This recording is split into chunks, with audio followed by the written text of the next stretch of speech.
Hello and welcome back to Author Questions. Today we're going to talk about traditional publishers versus vanity publishers because we get that question a lot in groups. So this series on Author Questions are questions that I see in writers groups on Facebook and elsewhere online where someone asks the question, you get 200 responses, people with varying opinions and varying levels of experience. And instead of adding mine to the other 200 voices, I'm creating a series here where I can delve into my opinions and my experiences a little bit deeper. Again, these are my opinions based on the work I've done so far. So today we're talking about different types of publishing and the way the market is currently working, which is different than the way it has traditionally been. And that's one of the big things I disagree with in a lot of the comment sections. So please subscribe, hit the notification bell, and let's dive right into it. All right, so the first form of publishing is traditional publishing, where you get an agent, the agent submits your book to different publishers, or maybe they have a relationship with the publisher, or you may skip the agent and go direct to the publisher. Either way, you're submitting a manuscript to someone else and they're making the decision whether or not they want to publish your work. And it can be based on a lot of factors: the genres they are looking for, the requirements that they currently have, how it either fits in or is different from the rest of their library. A lot of them want a very diverse library. A lot of them want all of the same. They're in a specific niche. So there's a lot of factors, and a lot of those factors have nothing to do with the quality of your book. Some do. Usually it takes weeks, if not months, for a human being to actually read it. They read the first page, and if they don't like the first page, if they're not caught by it, they walk away and they send you a letter. There are countless stories of famous best-selling authors who submitted their works to multiple agents and publishers time and time and time again before they finally found someone to give them a chance. And then when that person did give them the chance, everyone made a lot of money and became very famous. And of course, the agents who passed up on those books felt dumb or bad afterwards because they missed out on a very profitable opportunity. But they're receiving hundreds of manuscripts, and they are trying to filter out what they think might be good based on a very small sample. And let's just be honest, not every book, the first chapter is not always the best part of every book. In fact, it's usually not. A lot of books, and it depends on the genre. A lot of books start out with a big bang and really grab your interest. Some of them you find interesting. Some of them you have to read a little bit more before they capture your attention. But some of the best books I've ever read, if I judged it based on chapter 1 only, or the first couple of pages, I would not have continued reading. Yet that's what happens with traditional publishing. So when they pick your manuscript, when they pick you, you sign a contract with them, they send you money, which is basically an advance, is what it is. They send you a check, and then they do all of the work of editing, cover design, marketing, distributing. They might set up a book tour for you. They'll send out press releases. They might do book signings that they organize that you have agreed that you'll attend, the ones that they set up for you as part of your contract. But there's no out-of-pocket money for you as the author. The publisher handles all that. They're taking a risk on you, which is why they try to find the books they think that are going to sell the best. They take a risk on you, and then depending on the contract, it may be that you don't get any more money until they've been paid back your advance, and then you get royalties after that. It just depends on your contract. Someone who has a proven track record, a famous author, can have a more advantageous contract and can get a better advance. A brand new author might get a couple $1,000s as an advance. It's not very much. So that's traditional publishing. The problem with that is that market, that entire industry was created before self-publishing became accessible to so many people. Self-publishing has always been an option, but you had to have the money to go to a press and have someone print your books for you, just like Charles Dickens did with A Christmas Carol. He self-published that book. Beatrix Potter did with Peter Rabbit. But you have to have the resources to actually publish. With the advent of ebooks and self-publishing, you no longer need a lot of overhead or resources to actually publish your book. In my self-publishing series, I talk about the expenses that are there, but the bottom line is it's a much lower barrier to entry for self-publishers. So this traditional industry model really only works now for a very, very minute percentage of authors. And just because you're picked up by a traditional publisher does not mean that your book is going to gain any traction, that the marketing is going to work, or that it will gain any attention at all after the initial release. And if your book doesn't do well in the initial release, they probably will not renew your contract for a book 2 because they took a risk, didn't pay off, they're done with you. So the second type is the vanity publisher. Vanity publishers are basically traditional publishing houses who said, I don't want to take the risk on these authors anymore, but I have the built-in resources and editors and cover designers and layout experts in-house. So how about I get authors to pay me to do the publish and to do all of that work. So instead of them paying you in advance, you're essentially paying them in advance, so they're not taking any risk. They are designed more for the person who writes a book, wants to see their book in print, would love to have a couple of copies, maybe a box to sell or hand out to family and friends. They're not really designed for authors with a serious desire to create a business out of their books. And that's why they're called vanity. It's basically, it was designed for people to say, hey, look, I printed a book. So the quality control wasn't really there. They no longer really cared about how good your book was.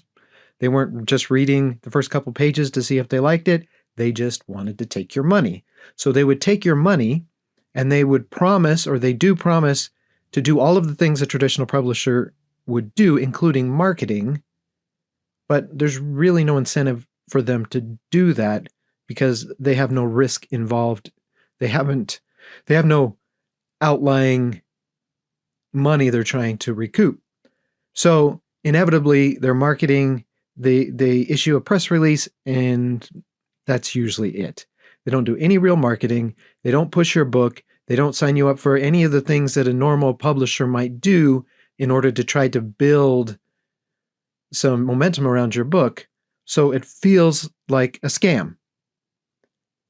You feel important, and I've had a lot of these people contact me and they say, "Ooh, we've read your book and we've decided, it's a great quality, and we've decided to accept it into our publishing program for the low price of $3,000. We'll do all this work for you." And that's what gets authors, is they say, ooh, somebody liked my book and they said it was good and quality, so therefore it must be. They say that to everybody. They just want to take your money. So are they a complete scam? Yes and no. They prey upon an author's desperate desire to get their book printed and out there. But no, because their contract is pretty clear up front of what they will do for you and won't do for you. And their vague marketing promises in the contract are so vague that if you read it, you know they're not going to do much. Essentially, it's for someone who has the disposable income, the money to just pay somebody else to do it, and they don't care that they're not going to be made famous, that it's different than traditional publishing.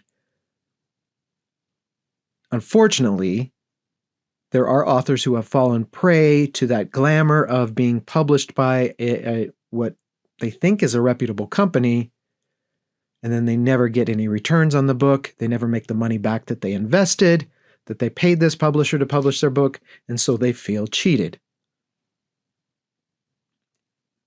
Is it cheating? Not really cheating.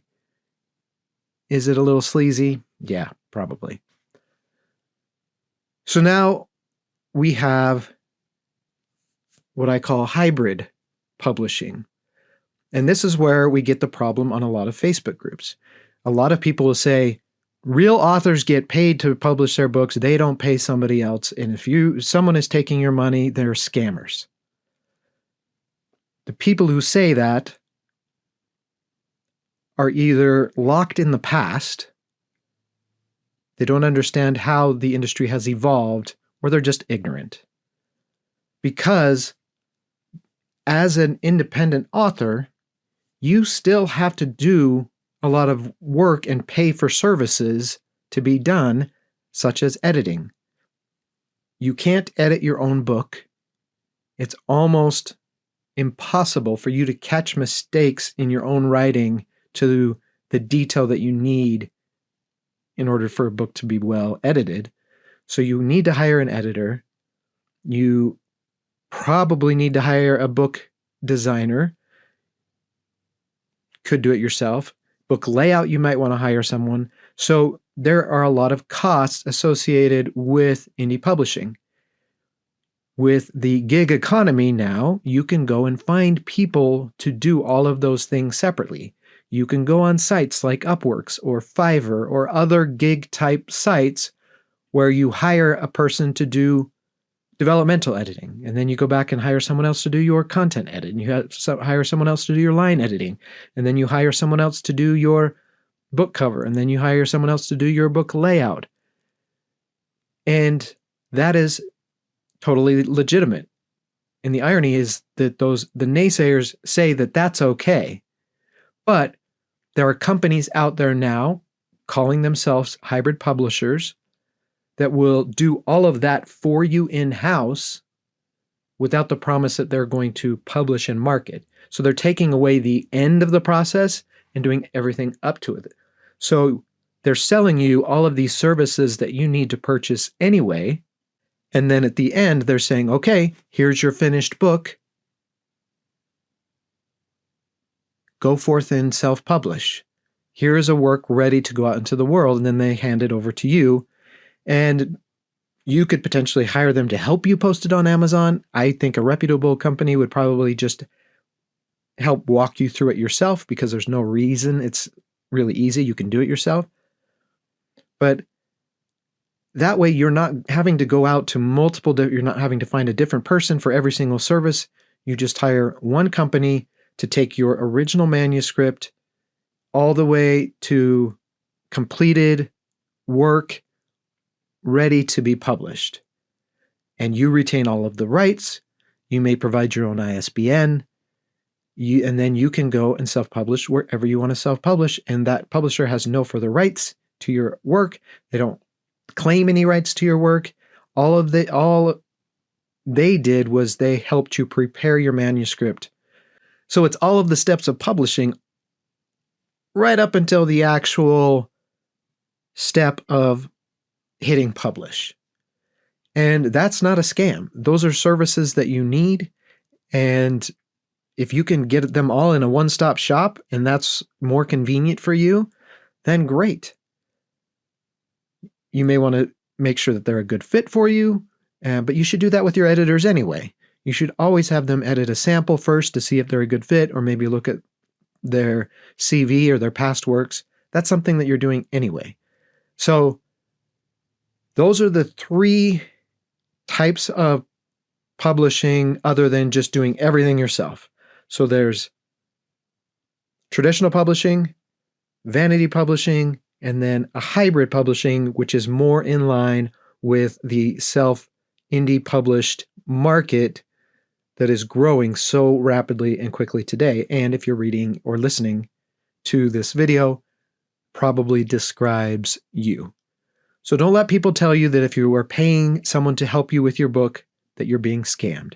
Just make sure you know what you're getting, that you have a good contract in place, and that you know that the person you're hiring is qualified.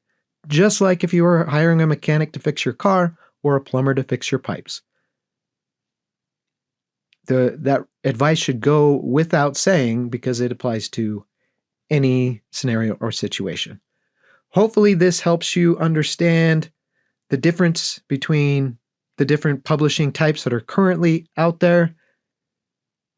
Don't let people tell you you're getting scammed when you're not, but also be careful that you understand the contract of anything that you're signing or any service you're paying for so you know exactly what to expect and what you're paying for and what you're going to get. Hopefully that was helpful to someone.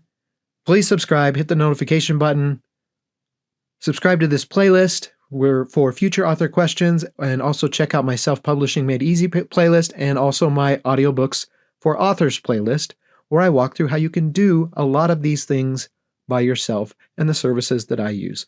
Also check the link in the description for some fun merch if you're interested in book nerd type stuff or showing your support for indie authors.